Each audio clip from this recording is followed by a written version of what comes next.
안녕하세요. 한눈에 보는 19대 국회 법률 김슬아입니다. 금융실명제가 실시된 지 벌써 24년째입니다. 1993년 금융실명제의 전격적인 도입은 당시 우리 금융질서를 획기적으로 바꾸는 계기가 됐지만 그 한계도 분명 존재했는데요.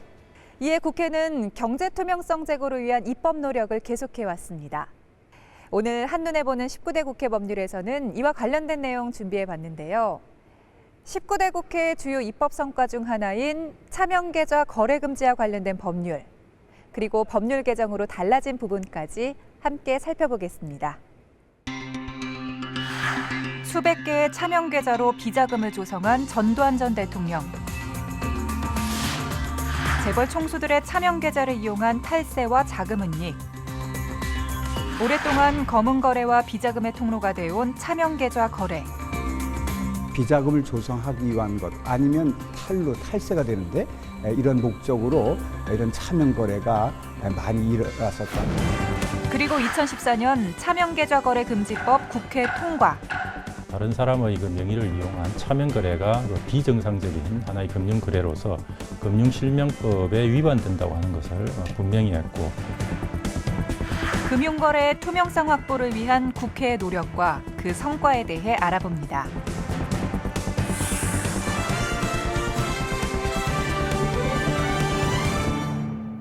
친애하는 국민 여러분, 드디어 우리는 금융실명제를 실시합니다. 이 시간 이후 모든 금융거래는 실명으로만 이루어집니다. 1993년 8월 12일 금융실명거래 및 비밀보장에 관한 긴급재정 경제명령 발표와 함께 금융실명제가 도입됐는데요.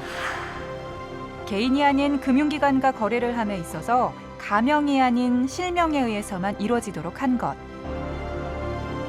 저축을 통한 경제성장의 당면과제였던 1960년대에는 비실명거래, 차명거래를 허용했지만 1980년 최대 규모의 금융사기 사건인 이철이 장영자 어음 사기 사건이 발생하면서 금융실명제 논의가 본격화됐고 1993년 전격 도입된 건데요. 과거에는 금융거래를 할 때 실명 확인을 전혀 하지 않았습니다. 그래서 여러 가지 문제가 발생을 했는데 대표적인 것이 1982년 5월에 있었던 이철이 장영자 부부의 대규모 어음 사건, 이로 인해서 금융거래를 이제 실명화해야 되겠다, 이런 사회적인 논의가 있었고요. 이제 드디어 이제 와에서 김영삼 정부 때 실시를 하게 됐습니다. 그 당시에 이제 가장 문제로 제기되었던 것이 금융실명법. 금융거래를 할 때는 실제 명의를 가지고 해야 된다고 그렇게 됐는데 실제 법상에 보면은 차명을 가지고도 얼마든지 금융거래를 할 수 있도록 그렇게 된 거죠. 이후 금융실명제는 우리 경제의 투명성 확보에 크게 기여했습니다. 하지만 실명이 아닌 거래만을 규제했다는 문제가 있었는데요. 차명계좌 개설금지 조항이 없어 실소유주와 계좌 명의자만 합의하면 차명거래가 허용됐던 겁니다. 따라서 범죄형 차명거래를 제재할 방법이 없었고 비자금 조성, 재산 은닉, 세금 회피 등의 차명계좌가 동원되었습니다. CJ 이재현 회장의 수백 개 차명계좌가 발견됐는가 하면 일명 황제노역으로 논란이 됐던 허재호 전 대주그룹 회장도 수년간 매월 1,000만 원에 달하는 건물 임대료를 차명계좌를 통해 받아온 것으로 드러났습니다.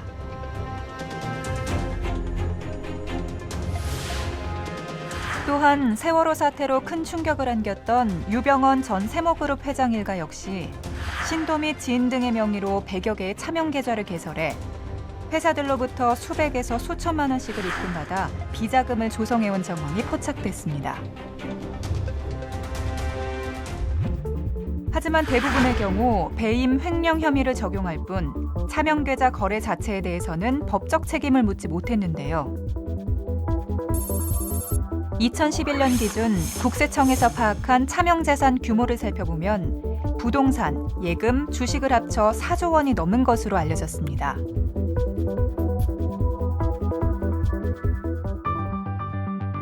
하지만 세무조사를 통해 드러난 차명계좌는 빙산의 일각인데요. 개인을 상대로 한 국세청의 세무조사 비율은 겨우 0.1%에 불과하기 때문입니다. 따라서 탈세 목적으로 개설된 차명계좌를 과세당국에서 적발하기 쉽지 않아 본격적인 추적에 들어가기 전까지는 어디서 나온 자금인지 알아내는 것 자체가 사실상 불가능하기 때문입니다. 금융소득이 생기면은 이걸 가지고 국세청에 종합과세해가지고 정당하게 세금을 납부해야 되는데, 소득이 생겨도 은행에 예금을 하더라도 차명 거래를 통해서 할 수 있으니까 정당하게 세금을 부과할 수가 없는 거죠. 그러다 보니까 부의 재분배, 사회 정의, 조세 정의 차원에서 여러 가지 문제점이 야기가 됐었고, 그래서 시민단체에서나 학계에서 이것은 문제가 많다, 글로벌 스탠다드에도 맞지 않다, 그래도 우리 빨리 다시 개정을 해서 명시를 상부한 금융실명제를 만들자, 이런 요구가 줄기차게 제기가 되었었습니다. 이에 따라 국회에서도 다양한 법 개정 노력들이 있어 왔는데요. 15대 국회 이후 차명거래 금지를 위한 개정 법안이 여러 번 발의됐지만 아쉽게도 입법되는 성과는 없었습니다. 이러한 상황에서 2013년 금융실명제 20주년을 맞이한 우리나라. 이때 마침 추징금을 미납 중이던 전두환 전 대통령이 차명재산을 대거 보유해 재산을 은닉했다는 의혹이 제기되면서 금융실명법 개정 논의가 활발해졌습니다. 그리고 이듬해인 2014년 관련 법률이 개정되는 성과를 거뒀는데요. 불법 차명계좌 거래를 금지하는 것이 골자인 개정 법률의 내용, 먼저 살펴봅니다. 19대 국회 들어 정무위원회에는 차명 거래를 금지하는 금융실명제 강화 관련 법안들이 여러 제출됐습니다. 그리고 2014년 5월 2일 국회 본회의를 통과하는 성과가 있었는데요. 여야 의원들은 만장일치라는 상징적 수치로 의지를 표명했습니다. 재석 209인 중 찬성 209인으로서 금융실명거래 및 비밀보장에 관한 법률 일부 개정 법률안 대안은 가결되었음을 선포합니다. 재산 은닉과 자금 세탁 등의 목적으로 차명계좌를 개설하는 것을 전면 금지하는 내용. 그 YS 정부 때인 1993년에 그 금융실명제를 전격적으로 시행을 하면서 금융실명거래는 정착이 되었는데 차명거래는 금지가 되지 않다 보니까 이 다른 사람의 명의를 이용한 기업 비자금 조성이라든지 세금 포탈 이런 그 문제점들이 계속 제기가 되어 왔습니다. 이에 따라서 19대 국회에서 금융실명제법 개정을 통해서 차명거래, 다른 사람의 그 명의를 이용한 차명거래가 그 비정상적인 하나의 금융거래로서 금융실명법에 위반된다고 하는 것을 분명히 했고, 이러한 그 불법, 탈법 행위를 근절을 하고, 또 무엇보다도 우리 금융거래의 투명성, 또 신뢰성을 높일 수 있게 되는 그런 계기가 마련된 데 그 의미가 있다고 하겠습니다. 기존에는 실소유자와 명의자가 합의할 시 차명거래가 허용됐지만 개정 법률 시행으로 불법 자금을 은닉하거나 세탁하려는 목적의 차명계좌 개설이 전면 금지됩니다. 또 기존에는 별도의 처벌이 없었던 데 비해 이제는 이를 어길 경우 차명계좌 실소유주와 계좌 명의자 모두 5년 이하의 징역 또는 5천만 원 이하의 벌금에 해당하는 처벌을 받게 됩니다. 또한 소유권 관련 규정도 생겨 차명계좌의 금융자산은 명의자의 소유로 추정되도록 했는데요. 특히 이 명의자 소유 추정 조항은 차명계좌 개설 금지의 실효성을 더해줄 것으로 예상됩니다. 차명계좌에 들어있는 그 자산은 차명계좌 명의자의 소유로 추정하도록 하고 있습니다. 따라서 이 차명계좌의 실소유자가 자기 소유권을 주장하기 위해서는 소송을 통해서 그 자금이 자신의 것이라고 하는 것을 명확하게 입증을 해야 되는 이런 부분이 있습니다. 한마디로 말씀드려서 차명계좌로 자금을 보관하는 경우에 차명계좌의 명의자가 이 돈이 내 돈이라고 주장할 경우에 그에 대한 소유권을 뺏길 수도 있다는 의미입니다. 이런 과정을 통해서 차명계좌 개설을 억제하는 이런 효과가 있다고 보겠습니다. 한편 이번 법 개정으로 선의의 피해자들이 생겨날 수 있어 차명 거래가 허용되는 예외 조항도 두었는데요. 차명 거래를 금지하는 것이 모든 것이 그런 것은 아니고 소위 말하면 가족 간의 신용불량자가 있어서 그분들을 위해서 임시적으로 이름을 빌려서 거래하는 경우도 있습니다.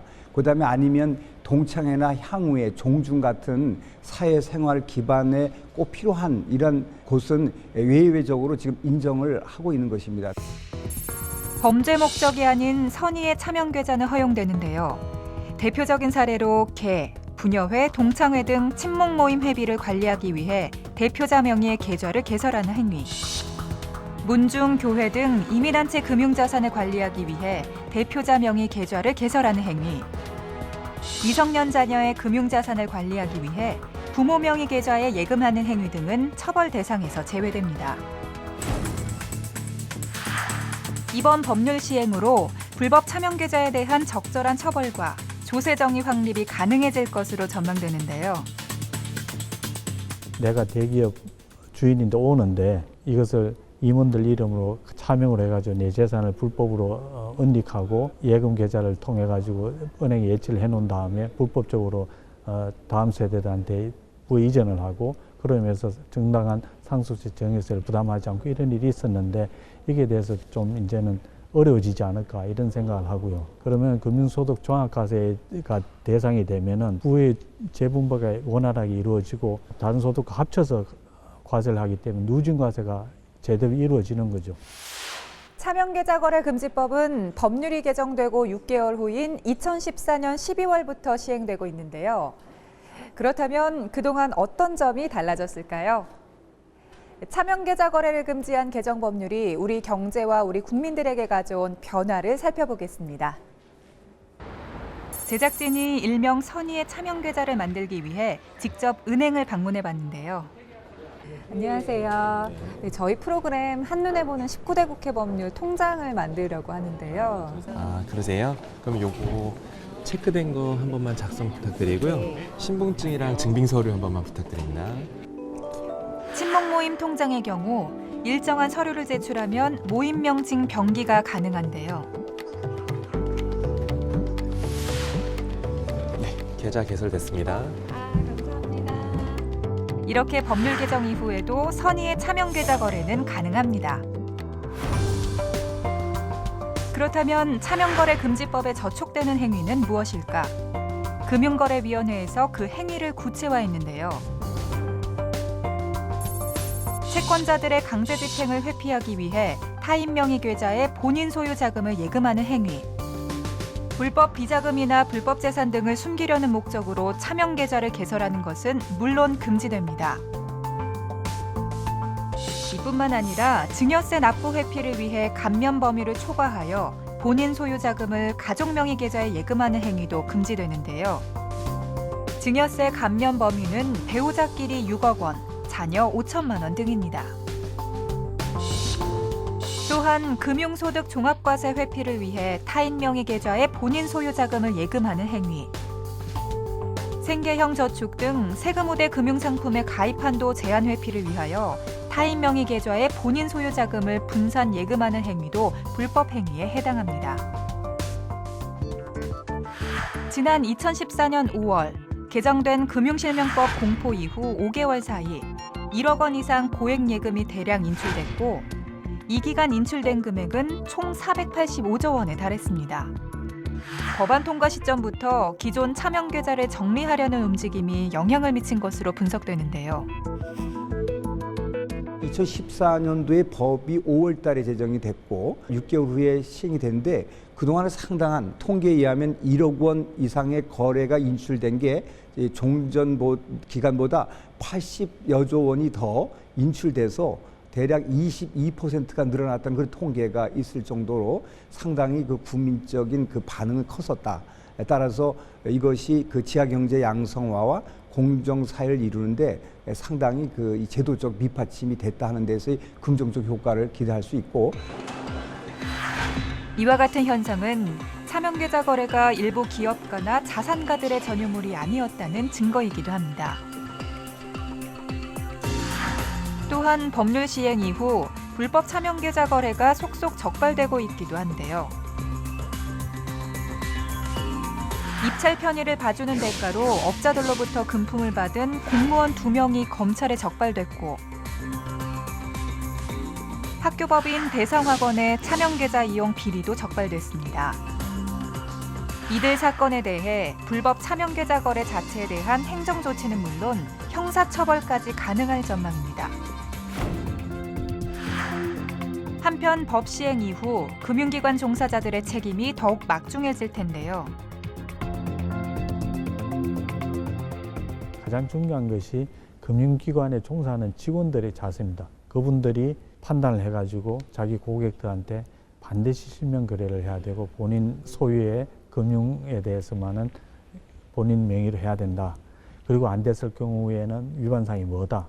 그리고 신고를 하고 이런 게 굉장히 중요합니다. 이게 듀 딜리전스 업무라고 그러는데 금융기관 종사자들의 교육 그리고 이분들이 규정을 준수하지 않았을 때의 페널티 그것을 엄격하게 적용하는 것이 매우 중요하다고 저는 생각을 하고 있습니다. 이에 금융회사 임직원들의 처벌 및 의무 조항도 강화됐습니다.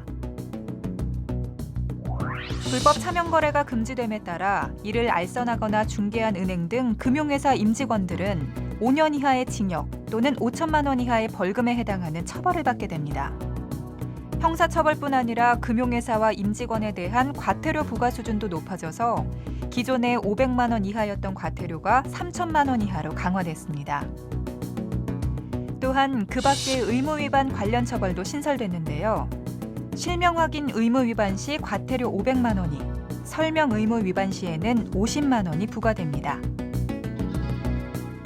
차명거래 금지를 통해서 이 금융 종사자들이 적극적으로 이것을 이제 보고하도록 돼 있고 그 보고를 하지 않은 혜택에 대해서 이 형사 제재를 할 수 있도록 요번에 강화했다는 데 아주 특징이 있어서 실질적으로 종전에는 금융기관에 대한 행정적 제재가 미약했었습니다. 그러나 요번에 그걸 강화함으로써 실질적으로 그 명의 대여자나 수여자뿐만 아니라 그 종사자 금융기관에도 의무를 부과했다는 데서 의미가 깊겠다 이렇게 볼 수가 있습니다. 하지만 불법 행위를 목적으로 한 차명계좌라는 사실을 직원이 몰랐거나 단순히 계좌를 개설해주는 수준에서는 처벌을 받지 않습니다. 고객에게 적극적으로 불법 차명계좌를 소개하거나 권유하는 경우만 해당되는데요. 예를 들어 은행이 단체에 대한 영업 마케팅을 통해 특정 학교 학생들 혹은 회사 직원들의 예금을 차명계좌에 일괄 유치하는 등의 행위는 허용됩니다. 이렇게 차명계좌 거래 금지와 그 처벌에 대한 법적 가이드라인은 정해졌지만 불법 행위를 사전에 차단하기 위해서는 보다 강력한 처벌과 선제적인 방지 대책도 뒷받침돼야 한다는 목소리가 있습니다. 차명계좌 거래 금지와 관련된 해외 입법례를 살펴보면서 향후 금융실명제 운영에 있어 나아가야 할 바를 생각해 보겠습니다.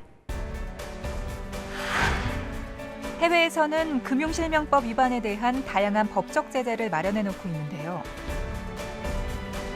미국의 경우 계좌를 개설할 때 신원 확인 과정을 꼭 거쳐야 하며 금융기관에 불법 자금을 입출금할 시에는 자금 세탁 행위로 간주하고 있습니다.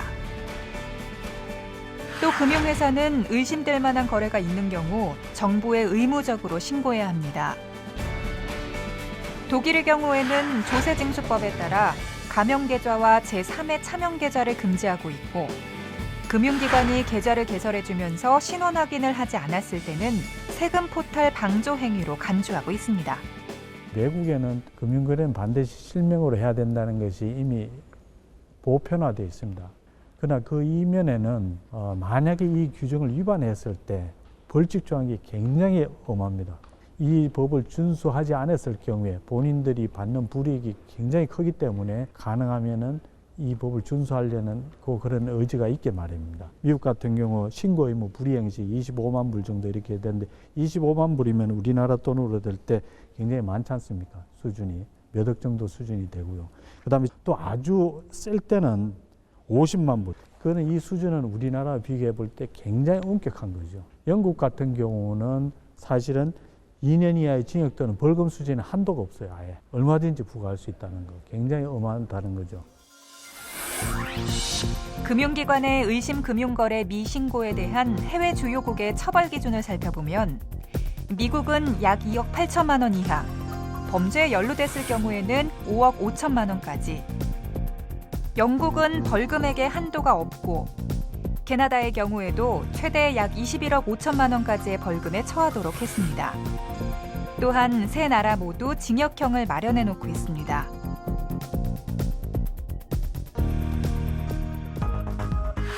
한편 법의 실효성을 위해서는 차명 거래를 사전에 적발할 수 있는 제도 마련도 필요할 텐데요. 실질적으로 차명 거래에 대한 처벌을 가하려면 수사 당국이나 과세 당국에 의해 세금 탈루 등의 불법 행위 자체가 입증돼야 하기 때문입니다. 차명 거래라고 하는 것을 속이려고 하는 사람은 이거를 찾기가 쉽지 않습니다. 그래서 법제화 아무리 됐다 하더라도 지금 여러 가지 그 특정한 불법 거래나 재산 은닉, 그 다음에 자금 세탁 뭐 이런 부분에 대해서 금지하고 있습니다만 그 이외의 부분에서 드러나지 않는 그 차명 거래성 거래가 상당하게 있기 때문에 이러한 돈의 흐름을 파악할 수 있는 시스템을 더 정교하게 해 나가야 하고, OECD 회원국 중 50여 개 국가에서는 FIU를 운영하고 있는데요. FIU란 금융정보분석원의 약자로 금융기관으로부터 불법 행위 등의 금융정보를 수집하고 분석해 이를 경찰 등 법집행기관에 제공하는 중앙행정조직입니다. 우리나라는 2013년 7월 FIU법이 마지막으로 개정돼 시행되고 있는데요. FIU가 보유한 의심거래 보고와 2천만 원 이상의 고액 현금거래 정보를 국세청이 사용할 수 있도록 권한을 부여한 것이 그 골자입니다. 하지만 좀 더 세밀한 세원 확보를 위해서는 이 FIU법이 적용되는 범위를 확대해야 한다는 의견도 있는데요. 요즘 금융정보 거래를 국세청이 과세관청이 같이 공유하는 FIU법이 시행 중에 있습니다. 그러나 그 FIU법은 너무 지금 범위가 협소합니다. 현금 거래는 2천만 원 이상의 거래는 국세청에 보고하도록 되어 있고 의심 거래도 이렇게 국세청에 보고를 하도록 되어 있지만 실제 실무상으로 들어가면 의심되는 거래라든지 현금 거래가 제대로 분석이 되어 있지는 않습니다. 그러니까 FIU법 중에서 국민의 기본적인 인권과 관련된 것을 제외한 나머지는 과감하게 그 금액과 범위를 좀 더 과세관청이 열람할 수 있도록 더 확대할 필요는 있다고 생각합니다. 대형 비리 사건의 이면에 숨어있던 차명 계좌 거래. 법률이 계속해서 성공적으로 안착돼 차명 계좌를 이용한 범죄가 근절되고 투명한 거래 질서가 확립되길 바랍니다. 우리나라는 OECD 10위권의 경제대국이지만 국가 청렴도 순위는 43위로 OECD 회원국 중 최하위권입니다. 차명 거래로 비자금을 조성하고 세금을 탈루해왔던 기존의 관행과도 무관치 않아 보이는데요. 차명 거래를 금지한 금융실명제법 개정이 계속해서 성공적으로 안착돼 국가 경제의 건전한 발전과 경제정의 실현에 기여하게 되기를 바랍니다. 한눈에 보는 19대 국회 법률, 오늘은 여기까지인데요. 저희는 다음 주에 다시 찾아오겠습니다. 함께해 주신 여러분 고맙습니다.